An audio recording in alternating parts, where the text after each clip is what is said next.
Hello everyone. In today's video lecture, I would discuss about the voltage build-up in a DC shunt generator. Actually, we know that DC machine is a electromechanical energy conversion device. That means it is capable of converting either electrical energy to mechanical energy or mechanical energy to electrical energy.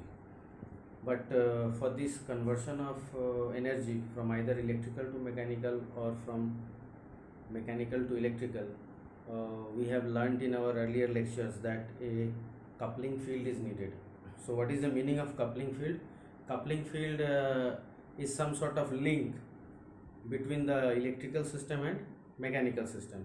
So we have seen that the magnetic field can be used as the coupling medium, or we can also use electric field as the coupling medium. But we know that the energy storing capability of magnetic field is around 25,000 times that of electric field. So in most of the electrical machinery we use magnetic field as the coupling medium. So if you want to use magnetic field as the coupling medium, then you have to set up a magnetic field, or you have to create a magnetic field in the air gap of the DC machine.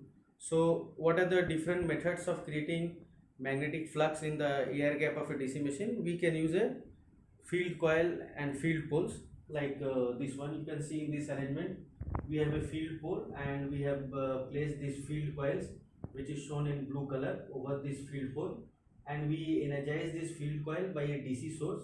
So current starts circulating through this field coils. If we energize these field coils by a DC source, then a current will start flowing through these field coils, these blue colored coils, which is shown here. So what happens?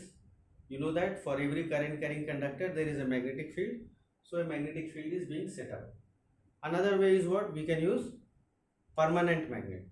That means what? If you use permanent magnet, in that case this entire field pole will be made up of a permanent magnet. So instead of going for this field pole and field coils, we can also use permanent magnet, and in that case the permanent magnet may be of this kind of shape, the shape of the field pole. So if you use permanent magnet as your source of magnetic field in a DC machine, in that case DC machine is termed as PMDC, that is permanent magnet DC machine. But we are taking here the case of a DC machine where we are not using permanent magnet, rather we are depending on field poles and field coils for setting up the magnetic field in the air gap. Now the DC machine can be classified on the basis of this method of energizing energizing the field coils. That means what method you adopt for energizing the field coils, based on that method we can classify DC machines into two categories. One is self excited, another is separately excited. Now in self excited type of DC machine, we can say that only self excited DC generator is possible. Self excited DC motor is not possible. I repeat, self excited DC motor is not possible. Only self excited DC generator is possible. Why is it so? Because you know what is the function of a motor. Basically, if you think from the viewpoint of energy conversion, what is the function of motor? It converts electrical energy into mechanical energy. So if you want to operate the DC machine as a motor, so you have to give electrical energy as the input, and that input electrical energy will be converted into mechanical energy by the motor. So by this very logic, you see that you require a source of electrical energy if you want to operate a DC machine as a motor. So if you are requiring a source of electrical energy for operating a DC machine as motor, so that source of electrical energy will be usually present, or will be usually available in the form of some voltage source, DC voltage source. So you see, from this only we can say that self-excited DC motor is not possible.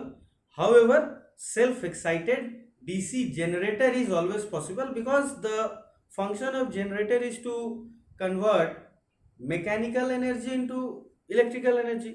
So we are giving mechanical energy input to the DC generator by the help of a prime mover.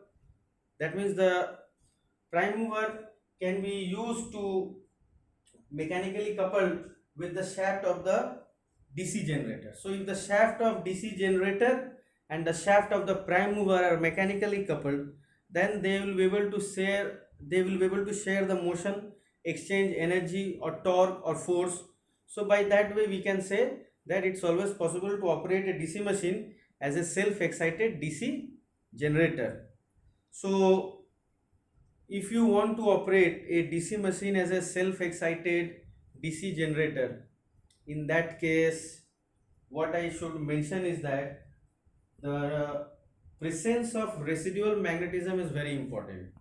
Presence of residual magnetism is very important if you want to operate a DC machine as a self-excited DC generator. Now, what is the meaning of residual magnetism? Actually, residual magnetism can be attributed to the property of ferromagnetic materials, which is named as retentivity. So what is the meaning of retentivity? Retentivity is the property of ferromagnetic materials by virtue of which they can retain a certain part or certain portion of the magnetism even after removal of the magnetizing force. That means if magnetizing force or the cause of magnetization is removed, then also that ferromagnetic material will retain a very feeble, very weak magnetic field inside it, which is termed as residual magnetism. And this property, by virtue of which the ferromagnetic material is able to retain a portion which is very small, very weak, but which is very weak or small, but what is the thing is that even when the magnetizing force or the cause of magnetization or the cause of magnetizing force is removed, then also a certain small amount of magnetism is being retained by that ferromagnetic material, which is known as residual magnetism or residual flux. For example, you can think of a solenoid. Suppose this is our solenoid made of soft magnetic material. So on this solenoid I have wound a wire or coil like this. I have wound a coil like this, and I am energizing the coil by a battery. So what happens when I am connecting a battery of appropriate value, so that the coil is not getting burned or like that, because I have to make sure that the current carrying capacity of the coil is within some reasonable limit where the rate of heating and the rate of cooling are getting balanced. So I am connecting a battery along with some external resistance if needed to ensure that the coil is carrying some rated current. So what happens when the coil is carrying current? This coil is having some number of turns and it is carrying current I. So it has a MMF, that is magnetomotive force, Ni. So this Ni, that is the MMF, that is the magnetomotive force, can be termed as the cause of magnetizing force. Because due to this MMF, what will happen when the coil is carrying current and the coil is having some number of turns n and coil is say carrying current I. So the coil has an MMF Ni. So this MMF can be thought of as the cause, and due to this MMF what happens? A flux is created, and that flux is going to be set up and passing through the core, soft iron core, over which the coil is wound. So you see, the core, soft iron core, gets magnetized. What is the cause of magnetization? The MMF. Why MMF is there? Because the coil is being energized by some battery. Now if I disconnect the battery from the coil, then current is no longer flowing in the coil. So there is no longer any MMF or magnetomotive force. So you say that the cause of magnetization has been removed. So what happens, even if you remove the battery, that means current is no longer getting circulated through the coil. The field coil is having no longer any mmf left. That is, mmf means magnetomotive force, which is here the cause of magnetization. In that case, what happens, the flux should also be not present.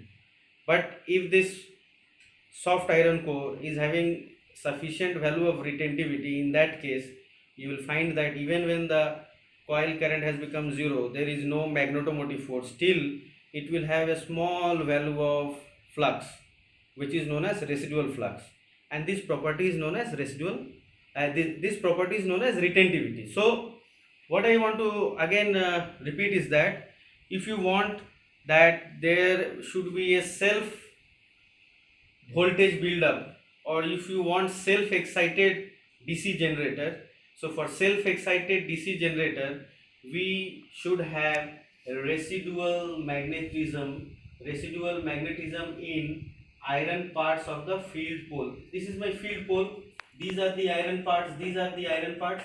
So these iron parts of the field pole should have residual magnetism, otherwise voltage build up, self voltage build up, or this thing is not possible if there is no residual magnetism. Now the residual magnetism in the iron parts of the field pole, the residual magnetism in the iron parts of the field pole implies, or it says that the DC machine has been subjected to some flux in the past, or you can say that this DC machine has been subjected to some magnetic lines of flux due to energizing of the field coils in the past, or in the or there is a history of this machine being operated or energized, then only residual magnetism is possible.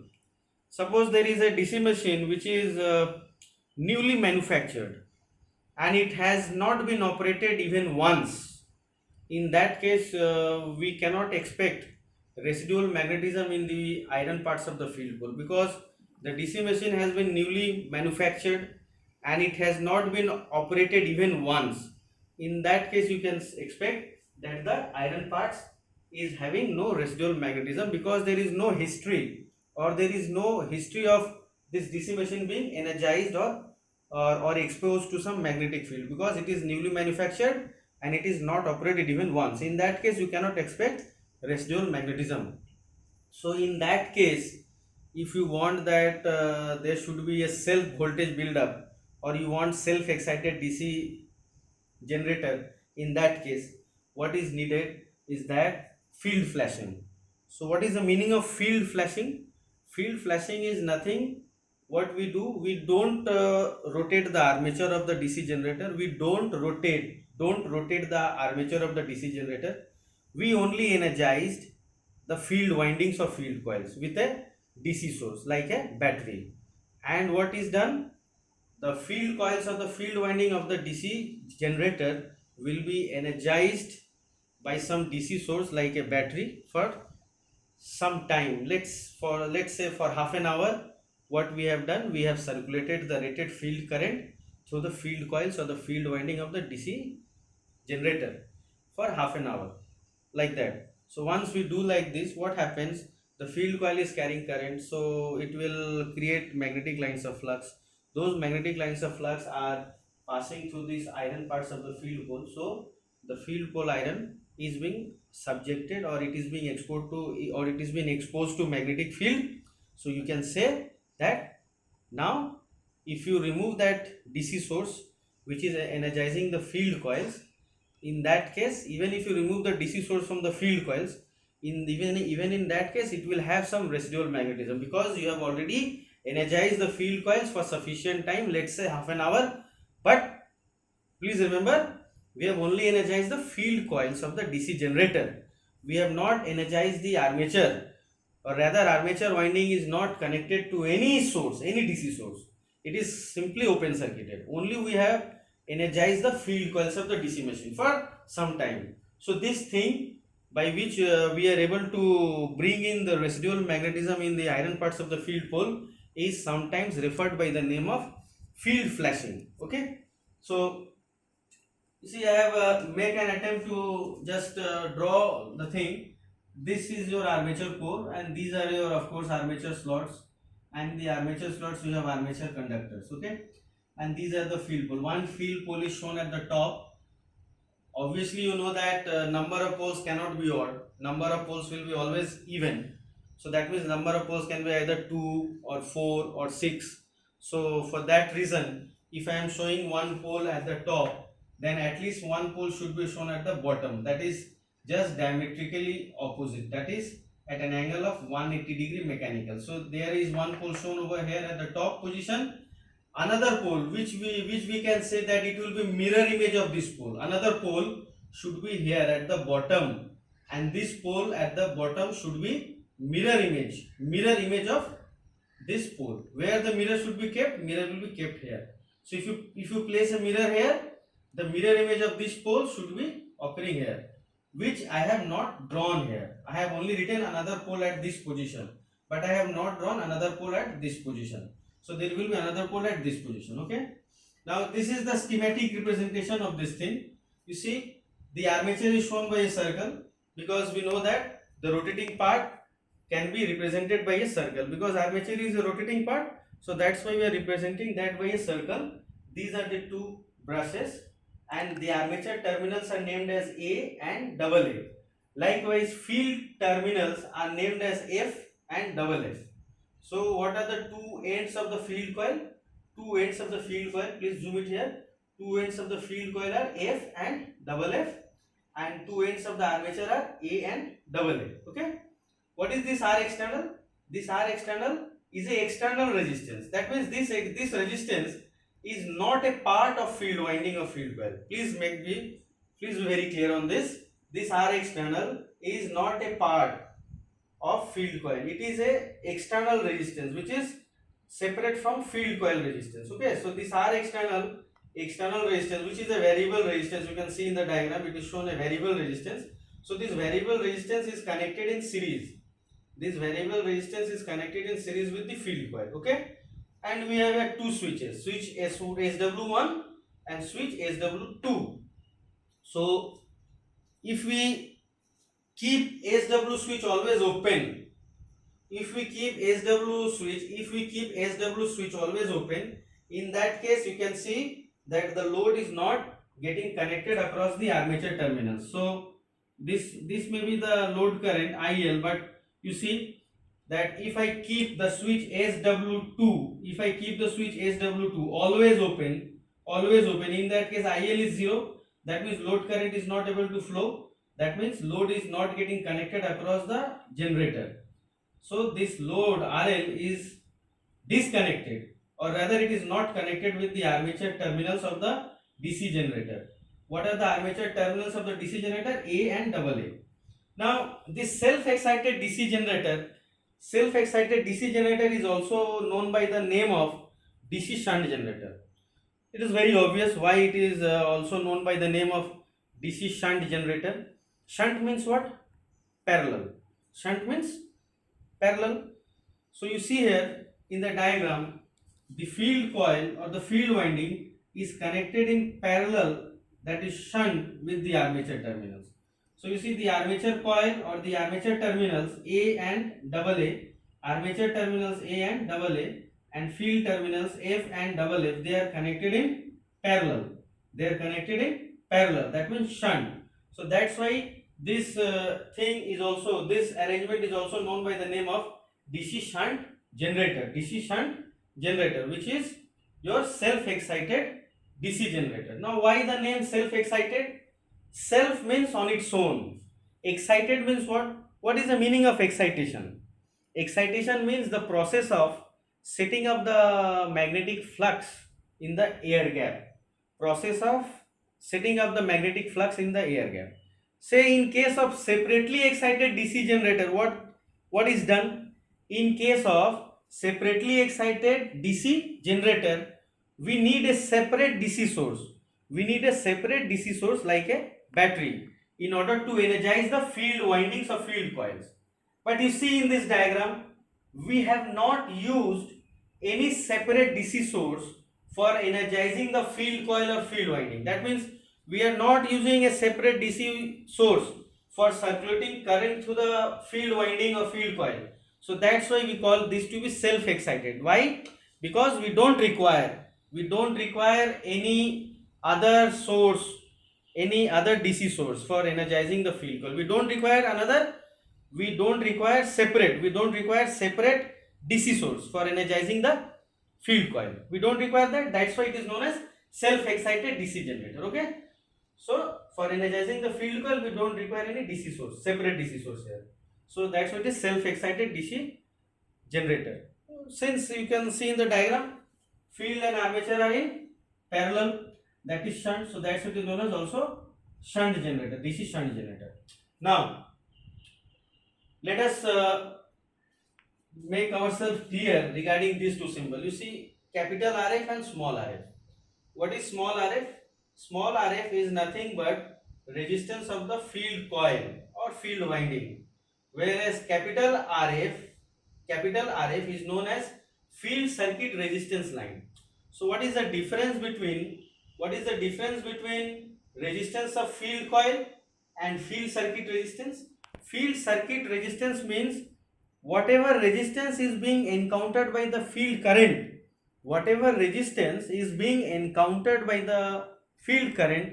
that resistance will be known as field circuit resistance. Whereas resistance of field coil means the inherent or the intrinsic resistance of the field winding of field coils, and that depends on the area of cross section of the field coils, the number of turns of the field coils, and the material used for constructing the field coils. Okay, so the resistance of field coil or resistance of field winding depends on the area of cross section of the field winding, number of turns of the field winding, and material used for the manufacture of field winding or field coil. On those factors, small RF, that is resistance of field coil, depends.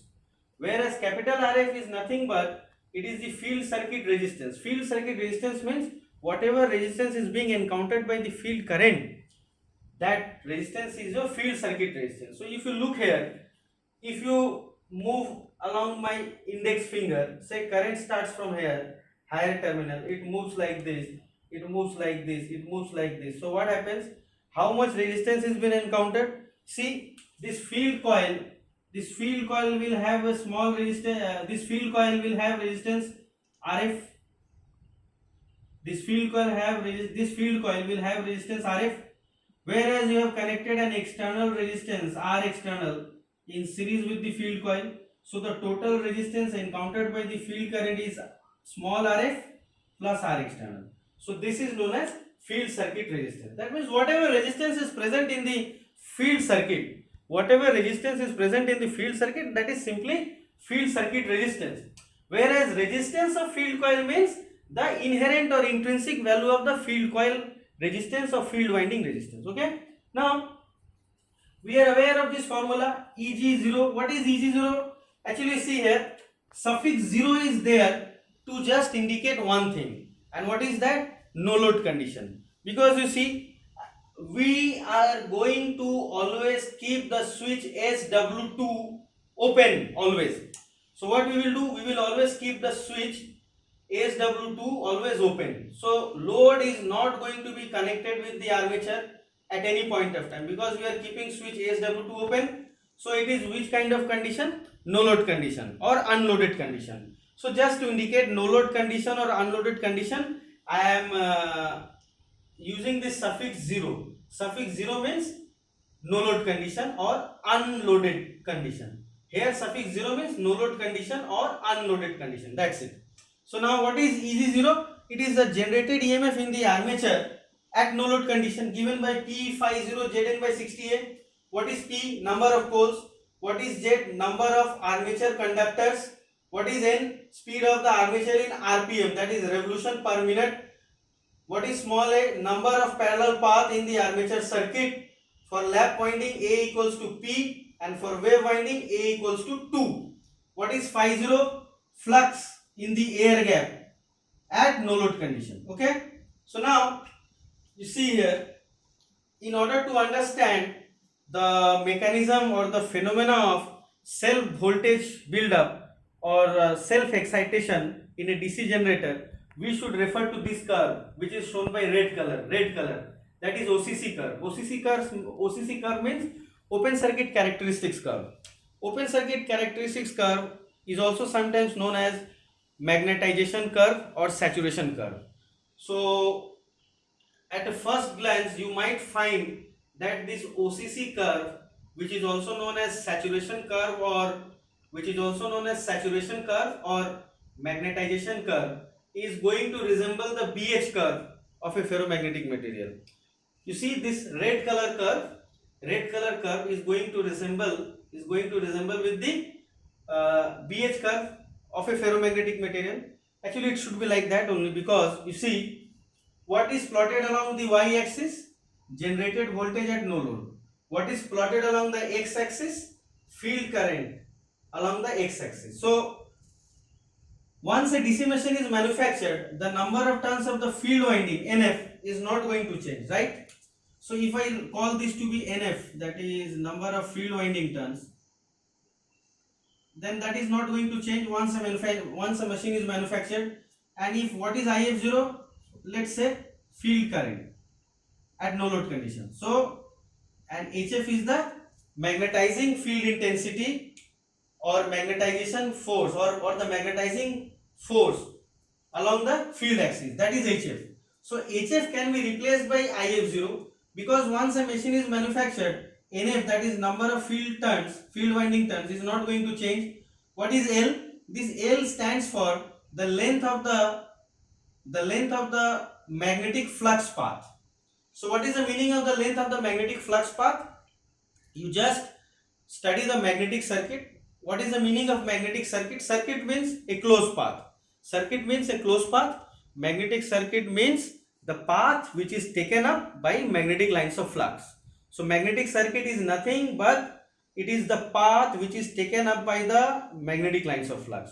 So whatever path is being taken up by the magnetic lines of flux, the length of that path is known as magnetic circuit length, or the path of the magnetic circuit length, that is L.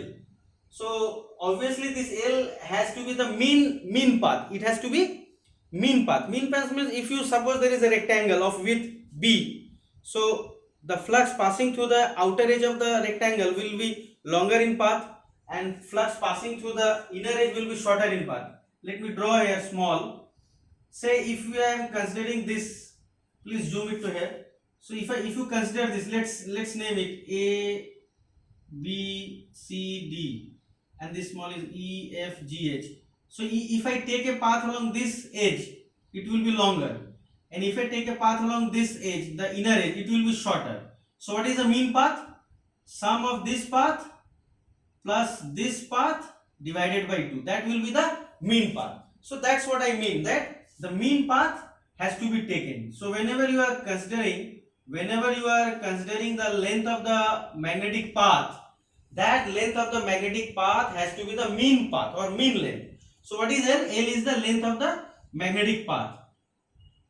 Okay. Now what is phi? Phi is simply the dot product of B and A. A is the area vector and B is the magnetic flux density vector, B into A. So you see, once the DC machine is getting manufactured, the surface area of the iron portion, they are not going to change. The surface area of the iron portion will remain same. So A is not going to change. So if phi changes, that means B has definitely changed. Likewise here NF and L will not change. So if IF0 changes, then HF will change. So you see there is a correspondence between B and H. That means what? If you vary only IF0, then HF getting varied, and if HF is getting varied, then obviously BF will also get varied as per the BH curve of that ferromagnetic material from which the field poles are being constructed for this DC machine. So if I vary IF0, then HF will vary, and correspondingly B will also vary, because HF is what? Magnetizing force or the magnetic field intensity or the magnetizing force, that is HF. And what is B? it is the magnetic flux density. So you may view HF as the cause and B as the effect. You may view HF as the cause and B as the effect. So in that case, if you vary IF0, HF will vary, B will vary. If B varies, then what varies? Phi varies. If B varies, then phi varies. And if phi varies, then EG0 varies. So that's why instead of plotting B and H here, we have plotted E0 and IF0. IF0 is nothing but field current at no load condition. E0 is nothing but the generated voltage at no load condition. So you may think that the BH curve has been scaled. If you make a proper scaling of the y-axis and proper scaling of the x-axis, then in that case we can replace H and B by phi and IF0, or even phi can be replaced by EG0 because phi and EG0 are related by this relation. If you allow me to bring some uniformity, let me write here phi 0 and here B0. So it is there now, see. So we can easily correlate that this OCC curve or the magnetization curve is just a reflection of the fact that the BH curve for this ferromagnetic material will be like this. Since the BH curve of the ferromagnetic material will be like this, that's why the OCC curve is going to be like this. OCC curve means a plot between EG0 and IF0. What is EG0? EG0 is the generated voltage at no load condition and IF0 is the field current at no load condition. Now how we can vary IF0? You see, what is done usually? Usually we plot independent variable along x-axis and we plot dependent variable along y-axis. So here you see IF0, field current IF0 is plotted along x-axis. So this is the independent variable and EG0 is going to be the dependent variable. Meaning is what? That if I change IF0, then phi 0 will change.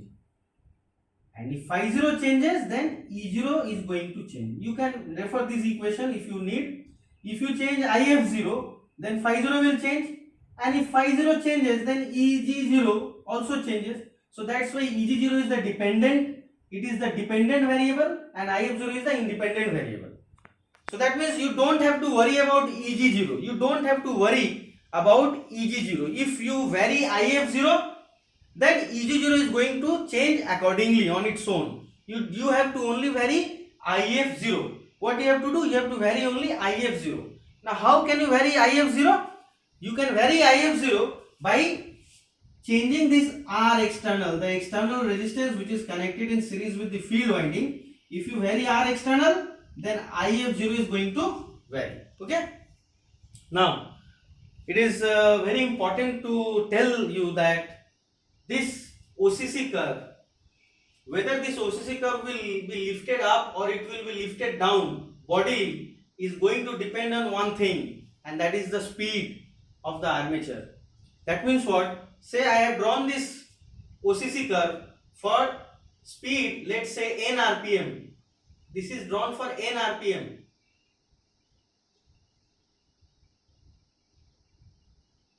So this OCC curve is drawn for n RPM. If I increase the value of n, in that case this whole BH curve, which is shown by red color, is going to shift up bodily. And if I reduce n, that is the speed of the armature. If I reduce n, that is the speed of the armature. In that case, this whole curve is going to shift bodily downward. So whether this curve is going to shift up or whether this curve is going to shift down bodily is going to depend on the speed n, that is the speed of the armature. Okay. Now let us assume that the prime mover is driving the armature. Prime mover is driving the armature at a fixed speed, and that is your n. That means speed n is not changing. So if you look at the thing, Z is the number of armature conductors, constant. Prime mover is maintaining a constant speed n RPM, so n is also constant. A is number of parallel path in the armature circuit, which is also constant, and P is the number of poles of the DC machine. P P is the number of poles of the DC machine, it is also constant. So everything is constant. So everything is constant except phi 0, and phi 0 depends on IF 0, whereas IF 0 depends on this resistance of the field circuit, that is small rf plus r external. Now what we are doing, let's say we have not changed the field circuit resistance, Now what can be done? You just think over that at no load condition, this load is disconnected from the armature, and this armature is being driven by a prime mover, because we are considering generating action. So we are assuming this prime mover is being driven by we are considering generating action. So we are saying this armature is being driven by a prime mover at some uniform speed n rpm. So this armature is rotating. Where it is rotating? This armature is rotating in the feeble magnetic field of the residual flux, because we are assuming there is a residual magnetism. I told in the beginning that for self-excited DC generator, residual magnetism is a must. So we have assumed there is a residual magnetism. So what happens? This armature is rotating in the residual flux of these field poles. This field pole is having residual flux or residual magnetism.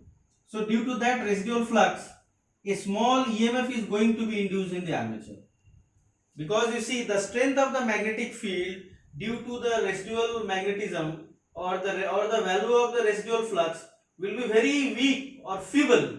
But in that feeble or weak magnetic field due to residual magnetism, the armature is being driven by the prime mover. So since the armature is being driven by the prime mover in the weak magnetic field or the feeble magnetic field, then what you can expect? A small value of induced EMF in the armature. So let's say, please you just focus on this diagram. You consider this thing. What is OC? OC is nothing but the voltage which is generated in the armature due to residual flux. So OC is also sometimes known as residual flux voltage. OC is also sometimes known as residual flux voltage, and this voltage is due to the residual flux or residual magnetism. So what happens due to the residual flux? When you rotate the armature, a small EMF is being generated in the armature due to the presence of residual flux, which is very small. But even though it is small, the armature is being rotated in that residual flux. So what happens? A EMF is induced in the armature. OC. So OC is known as residual flux voltage. So what can you expect? That EMF induced in the armature is OC. So what is the EMF induced in the armature? OC. So that small voltage induced in the armature OC will drive current through the field coil, because I am making the switch SW1 closed. So what I am going to do? I am going to close this switch. I am going to make the switch SW1 close.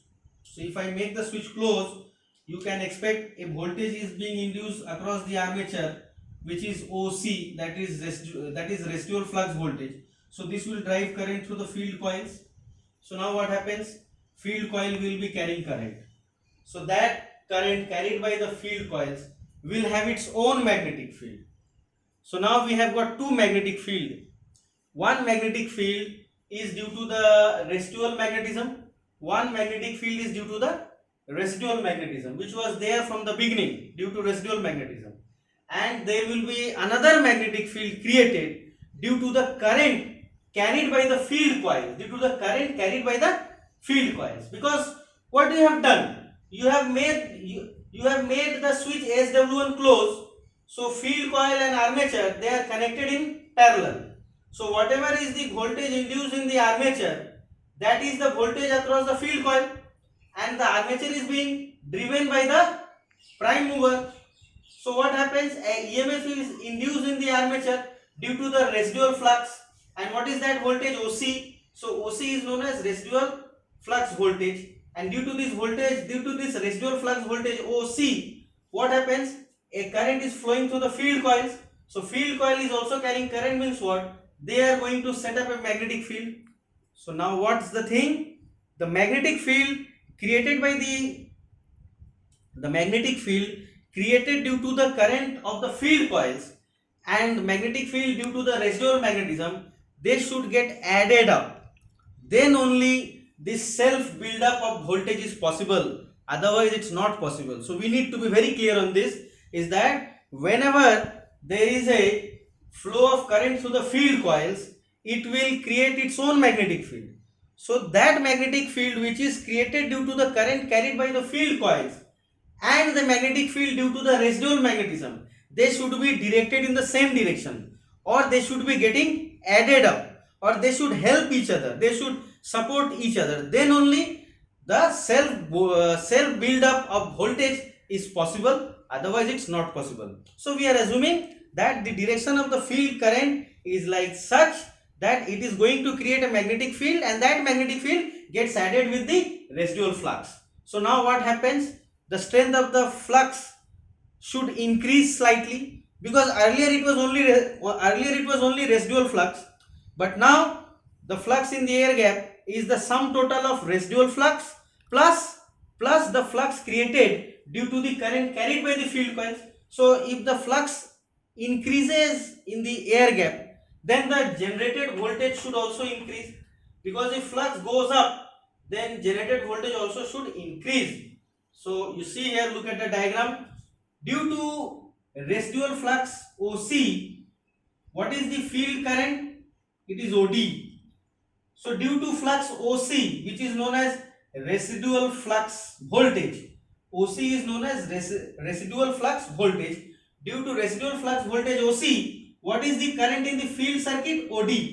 And due to this field current OD, the flux in the air gap gets stronger, because the residual flux and the flux created by the field coil currents, they are getting added up.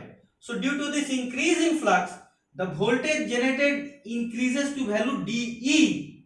So what is dE? dE is the increased voltage due to the increased flux in the air gap. Why the flux in the air gap has increased? Because earlier the flux was only residual flux, but now due to the current, due to the field current OD, the flux created due to the field current OD, the flux created due to the field current OD and the residual flux, if they get added up, flux increases, so the generated voltage increases to value dE. Now for voltage dE,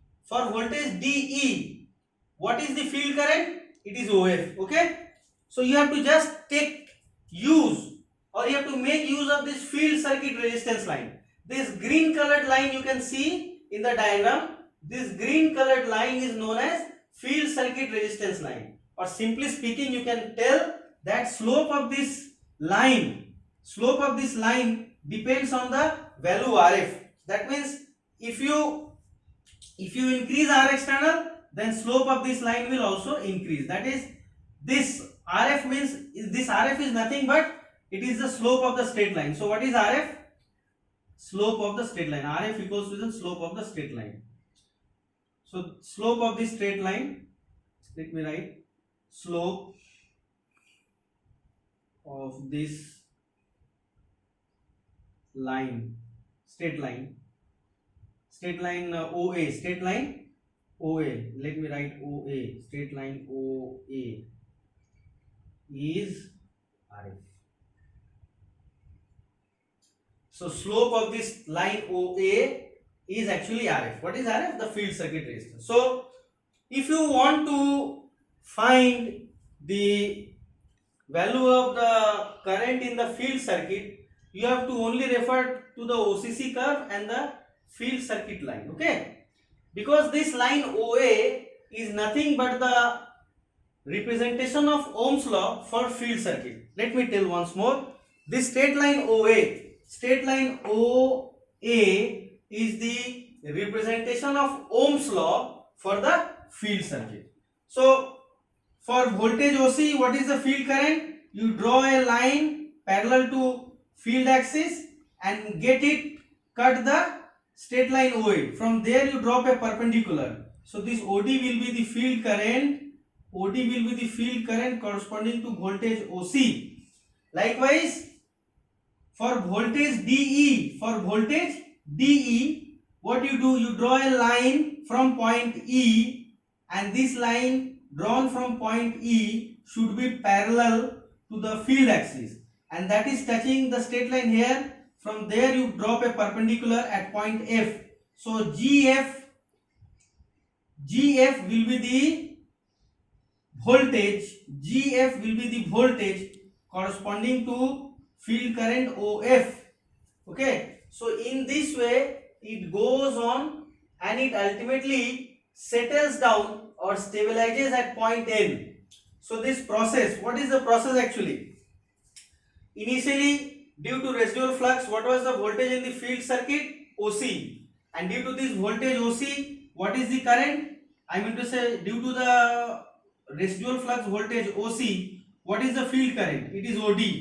And due to field current OD, what happens? There is a flux due to the field current OD, and if this flux due to the field current OD gets added with the residual flux, so flux increases, so the generated voltage is now increased to value DE. Now when the field circuit voltage is DE, so due to the field circuit voltage DE, how much is the field current? It is OF.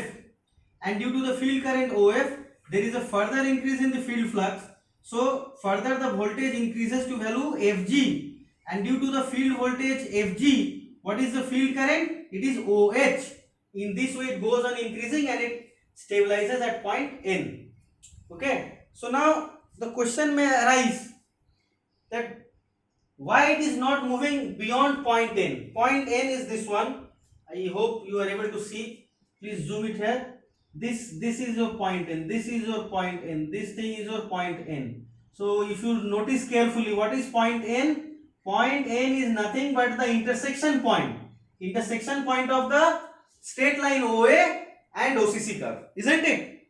You can verify it very easily that point N is nothing but the intersection point of the straight line OA and the OCC curve. So wherever these two things are going to intersect, which two things? OCC curve and the straight line OA, that will be the point where this thing is going to get stabilized. That means it is not going to move beyond this thing. Why not beyond this thing? This may be also an obvious question. Please look at the diagram. See here, if you consider the field circuit resistance line, that is OA, if you consider the field circuit resistance line OA, how much is the field voltage? BA. What is the field voltage? BA. But if you consider the OCC curve, how much is the voltage? BA dash. Have I made myself clear? What I am saying is that if you consider this point A, where is this point A? Point A is on the straight line OA. That is the field circuit line, field circuit resistance line. So if you consider point A on the field circuit resistance line, then BA is the field circuit voltage. BA is the field circuit voltage. And this field circuit voltage BA is corresponding to how much field current? OB. But if you now again look at the OCC curve, then you see as per OCC curve, how much voltage is there? BA dash. So you see the OCC curve is able to generate a voltage of how much? BA dash. But for maintaining a field current of OB, how much voltage is needed? BA. So this is the point you have to understand, that for maintaining field current OB, how much voltage is needed? BA voltage is needed, BA. But according to this OCC curve, how much voltage can be generated? BA dash. So OCC curve tells you that only voltage BA dash can be generated. Whereas this straight line OA demands that for maintaining field current OB, voltage BA is required. So you see BA dash is less than BA. That's why you see the voltage build-up cannot move. Voltage build-up cannot move beyond point N. What is point N? Point N is the intersection point of the OCC curve and the field circuit resistance line, that is OA. So the DC generator, the self-excited DC generator is going to build up to which voltage? Voltage Pn or N2, whatever you can call it. Either you can call it to be NP or Pn. What is point N? Intersection point of OCC curve and the field circuit resistance line OA. Okay. So let me just tell in a very quick succession how the voltage buildup is there. Voltage OC gives rise to field current OD, and field current OD in turn increases the strength of the flux because field flux and residual flux are getting added. So since flux is getting increased, so voltage is increased to value DE. Now corresponding to voltage DE, how much is the field current? OF. Now again field current OF is greater than OD. So that means again there is a strength increase in the field flux. So again what happens? The flux increases. So the voltage is increased to value Fg. And corresponding to the voltage Fg, how much is the field current? OH. And corresponding to OH field current, flux is further increased and the voltage is increased to value Hk. Due to voltage Hk, how much is the field current? OL. In this way the voltage buildup goes on and it ultimately stabilizes at point N. Okay. Now please be aware that there are two things, that this OCC curve can either move up or down bodily in case the speed of the armature, that is N, is increasing or decreasing. If speed increases, then OCC curve will increase bodily upwards, and if N decreases, then OCC curve will move downwards bodily. Okay, this point has to be kept in mind. Now there can be another possibility that this field circuit resistance line is this one OA, and slope of this line OA is nothing but RF, capital RF. Now what is capital RF? Small RF plus R external. Now once a field coil is manufactured, we are not going to change its number of turns or area of cross section or material. So small RF is constant. So only thing can vary is R external. So suppose if you reduce R external, so value of RF reduces. So if the value of RF reduces, in that case straight line OA should move downwards or upwards. This has to be answered. This is very important. So you see, use your thing which you have studied in your class 11 or 12. If I say that this is making an angle theta, if this is making an angle theta with this, so what is the slope? Slope is nothing but tan theta. What is slope? Slope means nothing but tan theta. So tan theta is what? Delta y by delta x, right? So if tan theta is the slope, delta y by delta x, delta y means this one, change in y by change in x. So if you see here, please look at the diagram. if I reduce R external, so R external is getting reduced, so value of RF is getting reduced. If value of RF is getting reduced, then the value of tan theta should also reduce, because RF is nothing but the slope of this line. So if RF decreases, then slope should decrease, and if slope is decreased, that means tan theta should decrease. Now this is very obvious. If tan theta reduces, then theta must reduce. If tan theta reduces, then theta must reduce. So if theta reduces, the straight line will move downwards. But if you increase R external, what will happen? RF will increase. If RF increases, then tan theta also increases. If tan theta increases, then theta also increases. So in that case, the straight line will move upwards. So in that case the straight line will move upwards.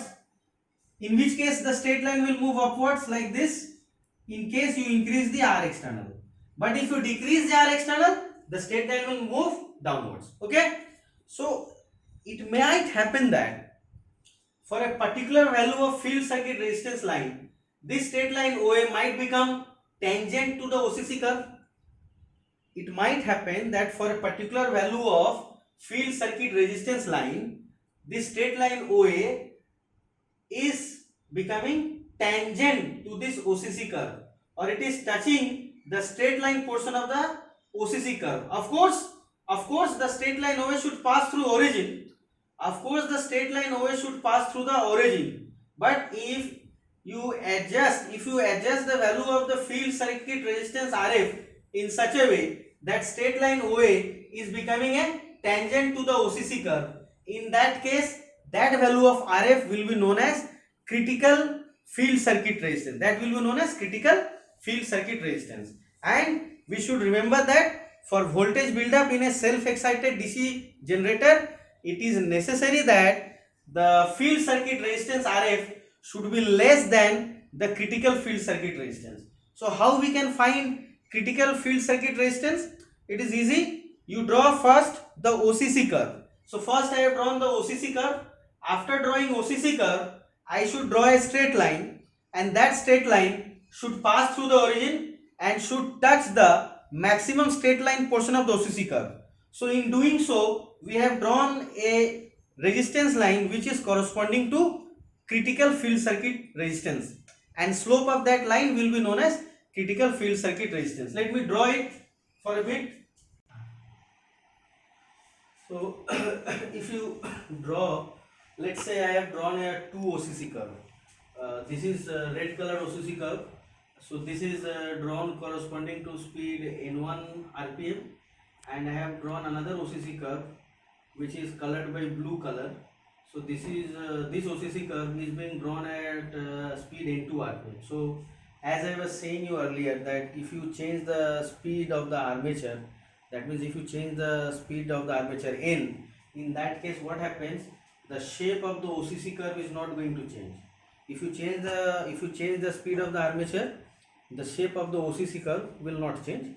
What is going to only happen is that the OCC curve will either move upwards bodily or it will move downwards bodily. So in which case it will move upwards bodily if you increase the speed of the armature. That means if RPM increases, then OCC curve moves bodily upwards, and if RPM, that is the speed of the armature, decreases, in that case OCC curve moves bodily downwards.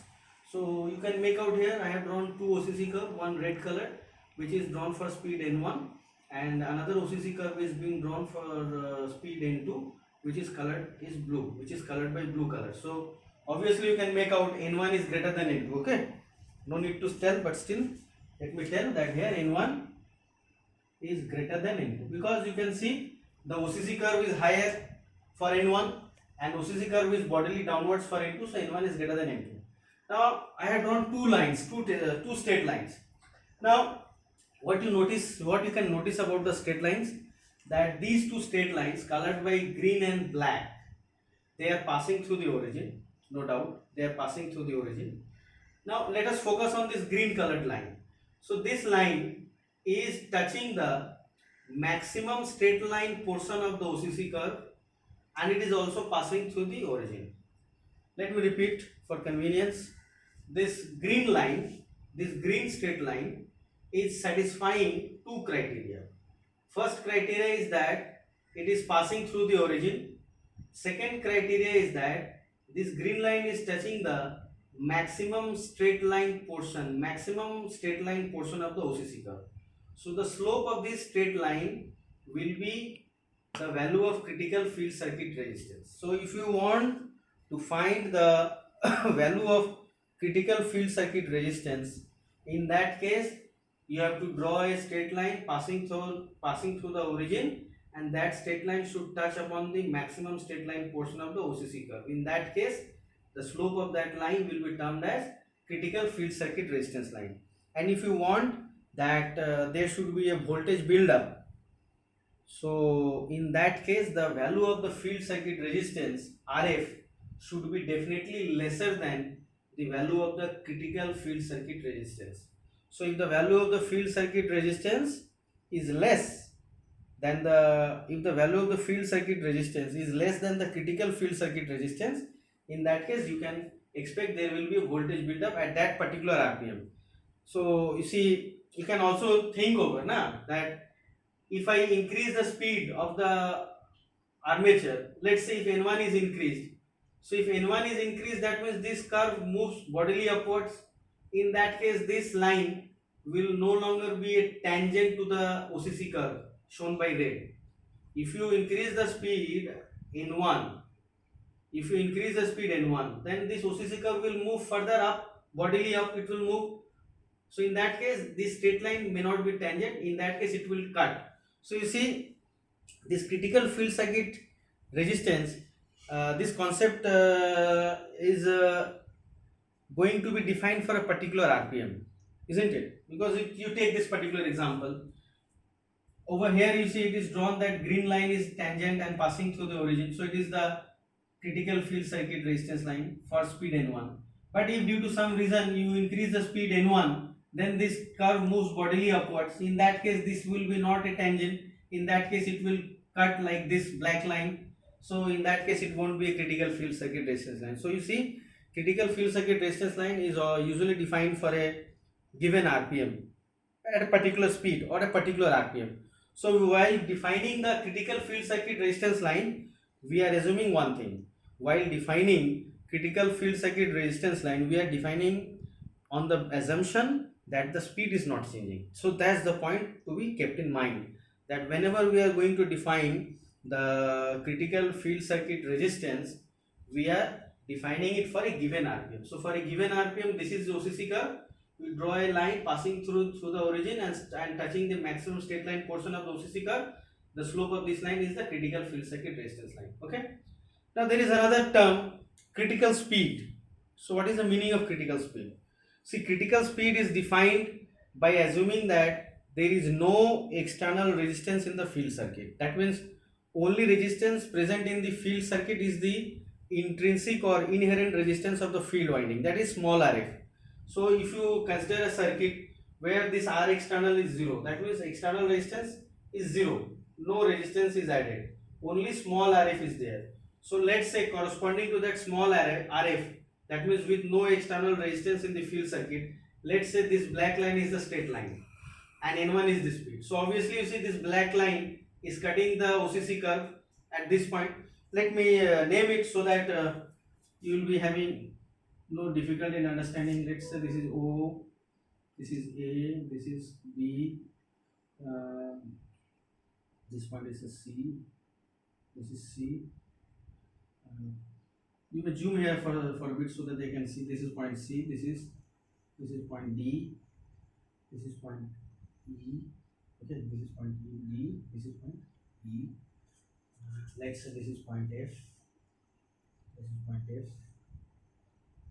Okay, this is a G, let's say this is H. So now you see, look at the straight line OF, straight line OF. So straight line OF is cutting the OCC curve N1 at point F.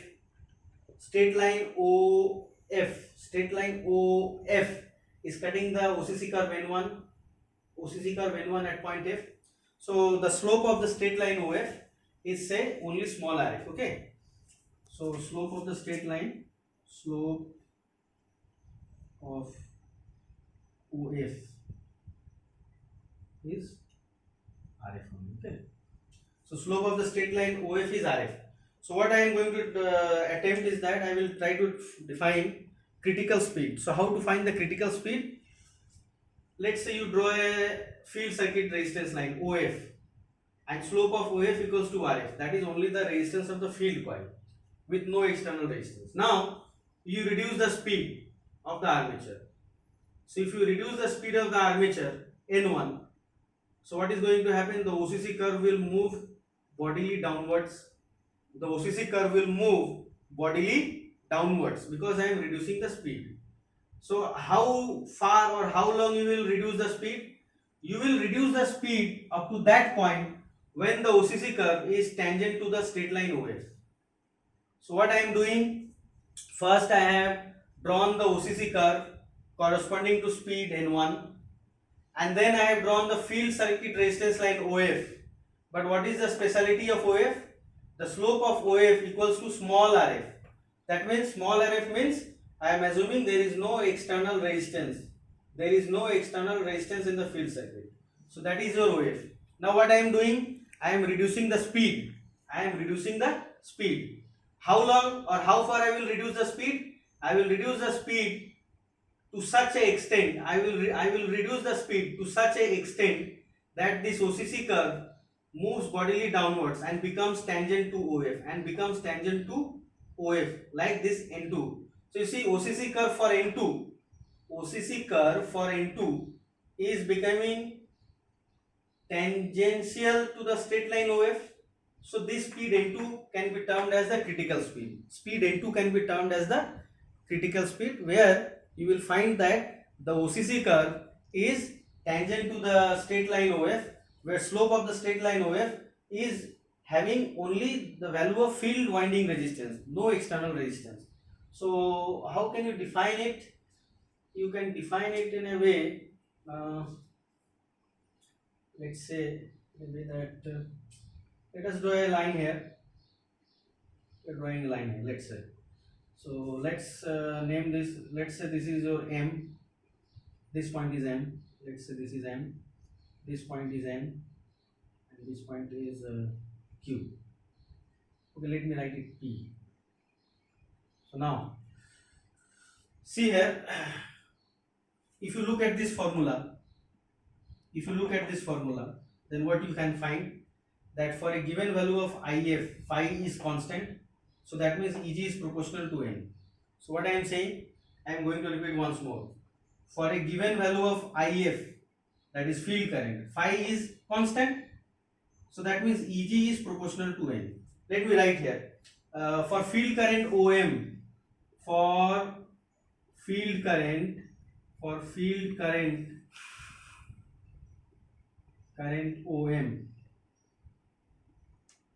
for field current OM, you write the generated voltage. Generated voltage is how much? MP. And what is the generated voltage? MQ. But voltage MP is corresponding to what speed? It is corresponding to speed N2. And voltage MQ is proportional to what speed? It is proportional to speed N1. But how we have defined N2? You see, N2 is tangent to the straight line OF. So N2 is the speed corresponding to critical speed. So this speed N2 corresponds to critical speed. Okay, speed N2 corresponds to critical speed.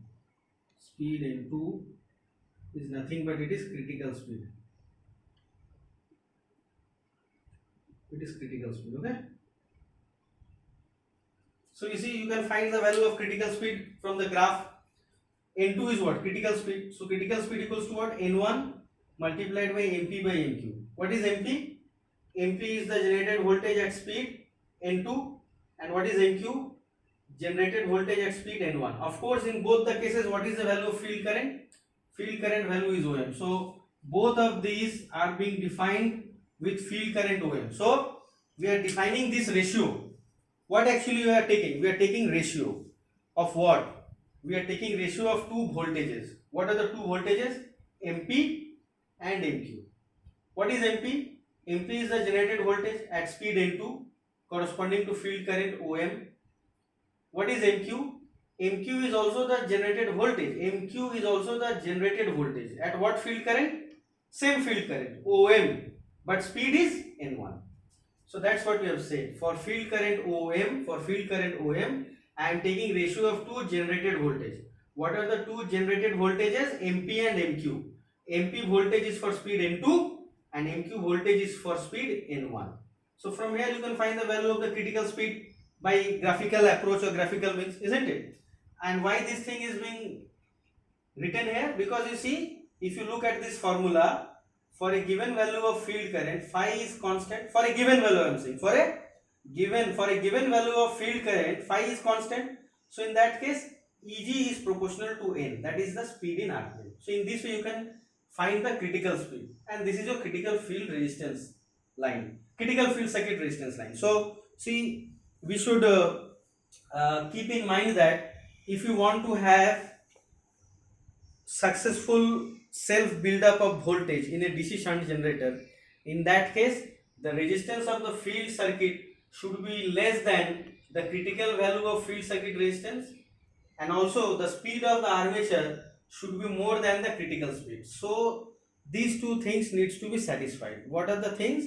First is that the speed of the armature should be greater than the critical speed of the armature should be greater than critical speed. This is one point. Another point is that the resistance of the field circuit should be lesser or less than the critical value of field circuit resistance line.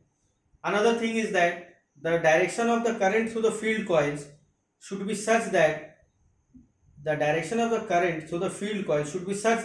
flux due to that field current and the residual flux, they should get added up. This is another point that has to be kept in mind. If due to some reason you find that the field flux and the residual flux, they are not in the same direction, they are opposite in direction, they are cancelling each other, that means in that case you cannot expect any voltage build up. So in that case, what has to be done? Obviously the direction of field coil current has to be reversed. So if you want to reverse the field coil direction, if you want to reverse the current through the field coils, you have got two options. You reverse the field coil connection. How you will reverse? Please look here. Terminal double F and terminal double A of armature are connected. So if I connect terminal F of field coil with terminal double A, and if I connect terminal double F with terminal A, in that case what happens? The direction of field coil current will get reversed. So in that case you can make sure that the flux due to the field current and the residual flux, they are in the same direction. So if due to some reason you find that flux due to field current and residual flux, they are not in the same direction, in that case you have to reverse the field coil connection with respect to the armature terminals. Over here you see double F terminal of field coil and double A terminal of armature coil are connected. If you want to reverse the direction of current through the field coil, you connect terminal F of field coil with terminal double A of armature and terminal double F of field with that of the here with this resistance. So what has to be done? It's not like that. You have to connect double F with with A. Double F terminal of field coil will be connected with this part of the resistance, that is R external, and F will be connected with here. If you want to redraw me, let me redraw it so that we can understand easily. Let me redraw it. So what I am doing, I am connecting, look here, I am connecting this terminal with armature, okay, and I am connecting this terminal with double. So see, earlier if you look at the earlier diagram, now it has been changed. Earlier double F was connected to double A, but now you see double F is connected to that part of external resistance to which F was connected earlier. Now F part is connected with, this is the F part, this is the terminal F, this is the terminal F, now it is connected to double F, okay. So you can reverse the direction of field coil current by this thing. There is another way you can change the direction of rotation. What you can do, you can change the direction of rotation of the armature. In that case, the plus and minus of the induced voltage in the armature, if you change the direction of rotation, N will become negative, so Eg will become negative. So this plus minus terminal will reverse. So here you will have minus, here you will have plus. So in that case, you don't need to reverse the field coil terminals. In that way also you can change the direction of field coil current, okay. So let it be up to this only, and we will discuss in another class later. Thank